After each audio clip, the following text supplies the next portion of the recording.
Assalamualaikum warahmatullahi wabarakatuh. Saya Novaindah Permatasari dari kelompok 5. Di sini saya akan menjelaskan mengenai bab ukuran kemiringan. Yang pertama ada pengertian ukuran kemiringan. Ukuran kemiringan adalah suatu ukuran yang dapat digunakan untuk menentukan menceng tidaknya suatu kurva distribusi. Dan di ukuran kemiringan ini ada 3 rumus. Yang pertama ada rumus Pearson, yaitu SK sama dengan 3 dikali dengan rata-rata sama dikurang dengan median dibagi dengan simpangan baku. Yang kedua ada rumus Pauli. Di sini rumusnya K3 tambah K1 dikurang dengan 2K2 dibagi dengan K3 dikurang dengan K1. Kemudian ada rumus momen ketiga.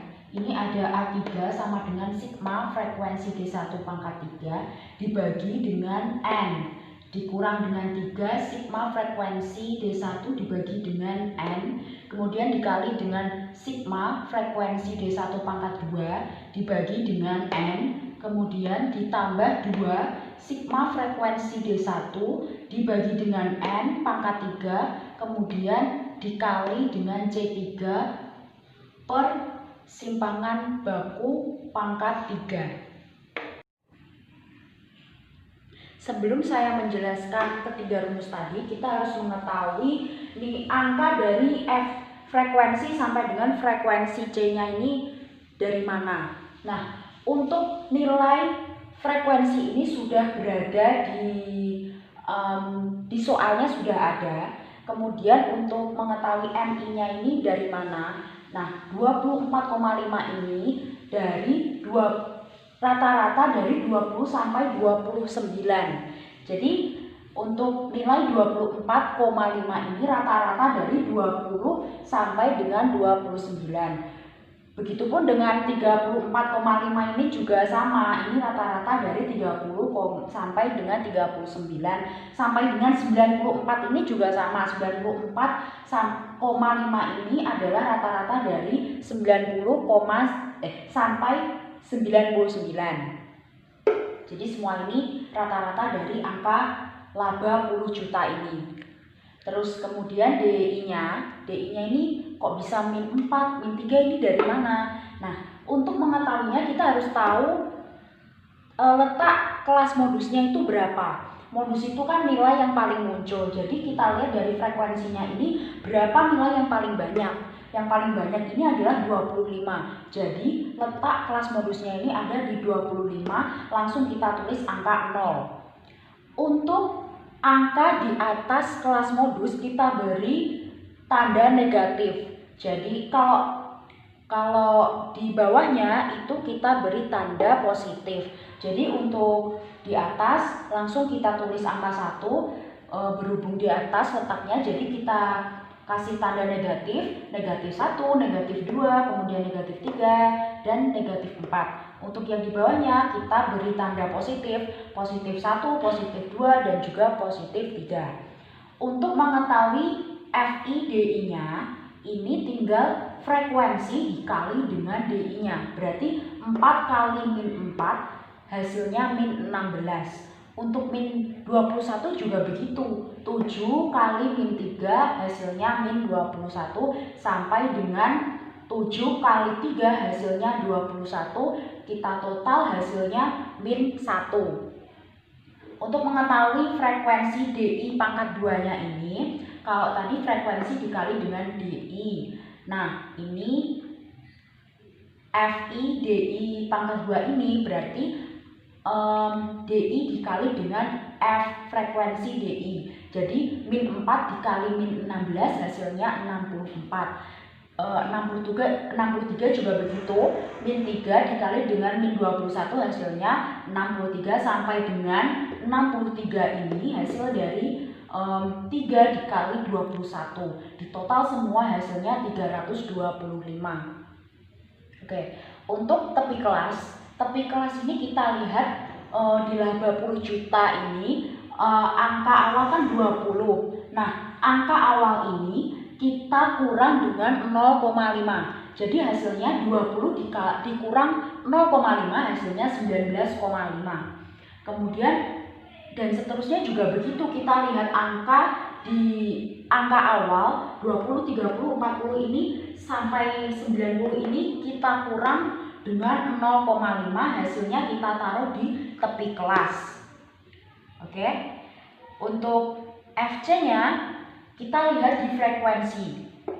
Untuk frekuensi yang pertama ada 4. Kita langsung tulis aja angka 4, kemudian kita jumlahkan 4 tambah 7 hasilnya 11. Kemudian dijumlahkan lagi 11 tambah 9 hasilnya 20. 20 ditambah 16 hasilnya 36. 36 ditambah 25 hasilnya 61. Sampai dengan 93 ditambah dengan 7 hasilnya 100. Sebelum kita masuk ke rumus lagi, kita sudah mengetahui kan frekuensi DI-nya sama dengan min 1, kemudian sigma frekuensi DI pangkat 2 sama dengan 325, LK1 sama dengan 25, LK2 sama dengan 50, LK3 sama dengan 75, C-nya 10. Nah, untuk mengetahui LK1, LK2, dan LK3, ini cara mencarinya. Kalau LK1 sama dengan 1/4 dikali dengan 100 sama dengan 25. Jadi sesuai dengan LK-nya. Kalau kita cari LK1 berarti 1/4. Kalau kita cari LK2 2/4. Kalau kita cari LK3 berarti LK3 berarti 3/4 kali 100 hasilnya 75. Untuk C-nya sendiri kok bisa 10? Nah, kita lihat di laba puluh juta ini antara 20 sampai 29 ini jaraknya adalah 10 angka ya. Jadi untuk C10 ini kita lihat jarak dari angka-angka di laba 20 sampai 29 jaraknya 10. Jadi kita tulis 10 dan seterusnya angka semua ini nilai jaraknya adalah 10. Sebelum kita masuk ke rumus persen tadi kan ada rata-rata, tapi kita belum tahu rata-ratanya berapa. Jadi kita harus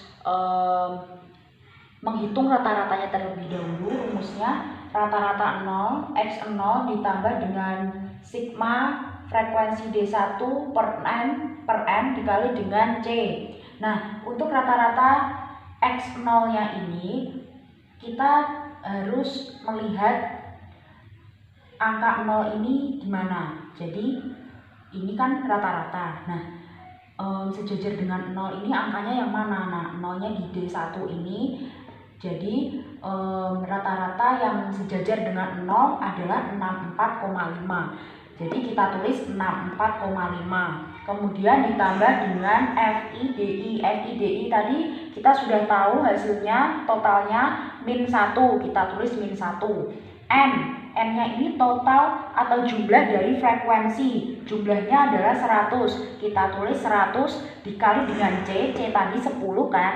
Nah, kita tulis 10. Jadi 64,5 ditambah dengan min 1/100 dikali dengan 10. Sama dengan 64,5. Untuk hasil min 1/100 dikali 10 hasilnya adalah 0,1. 64,5 dikurang 0,1 sama dengan 64,4. Setelah kita mengetahui rata-rata, kemudian kita mencari simpangan baku. Untuk rumus simpangan baku, C pangkat dari sigma frekuensi DI pangkat 2 per N dikurang dengan sigma frekuensi DI per 2 hasilnya dipangkat dengan 2. Oke, untuk C-nya tadi kita sudah tahu 10. Jadi kita tulis 10. Kemudian pangkat dari frekuensi DI pangkat 2-nya tadi nilainya 325 di per N 100 dikurang dengan FIDI hasilnya tadi min 1/100 dipangkatkan dengan 2. Jadi untuk 325 dibagi dengan 100 hasilnya 3,25.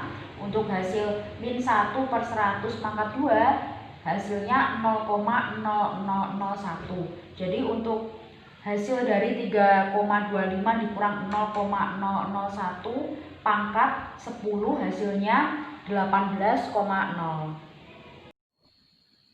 Setelah kita mencari rata-rata dan simpangan baku, selanjutnya kita mencari mediannya berapa. Nah, untuk mencari mediannya kita tadi sudah tahu kan cara mencari LK1 sampai LK3-nya berapa. Nah, untuk K1-nya ini sama dengan 49,5. Kenapa 49,5? Karena tadi LK1-nya itu hasilnya 25. Nah, 25 kita tulis di sini. Kalau misalkan 25 kita tulis di antara di FC ini, pasti kita tulis nanti di antara 20 sampai 36 ini. Nah, pasti LK1-nya ini nanti ada di sini pastinya. Nah, kenapa kan udah di sini. Nah, kemudian kenapa 49,5? Karena ini letaknya di antara sejajar dengan 20.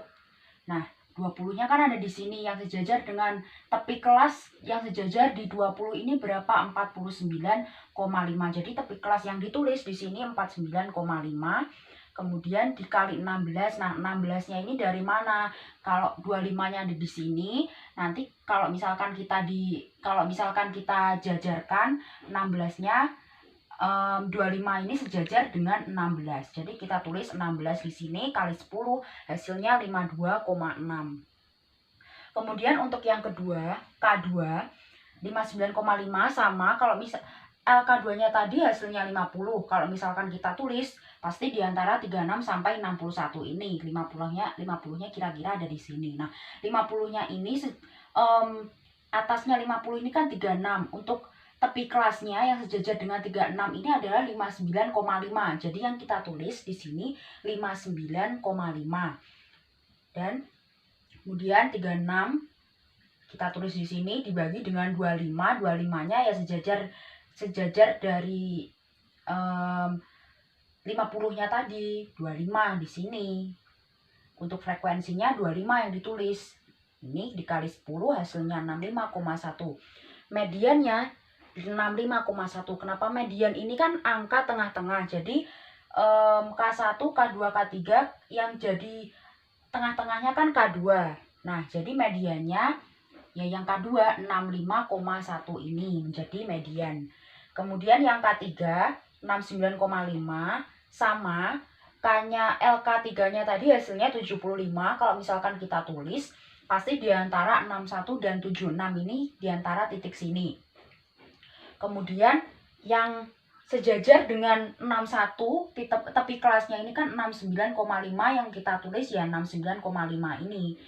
Terus kita tulis 61 dan 15 sejajarnya antara 75 tadi adalah 15 ini kita tulis 15 kali 10 sama dengan hasilnya 78,8. Lanjut kita masuk ke rumus persen.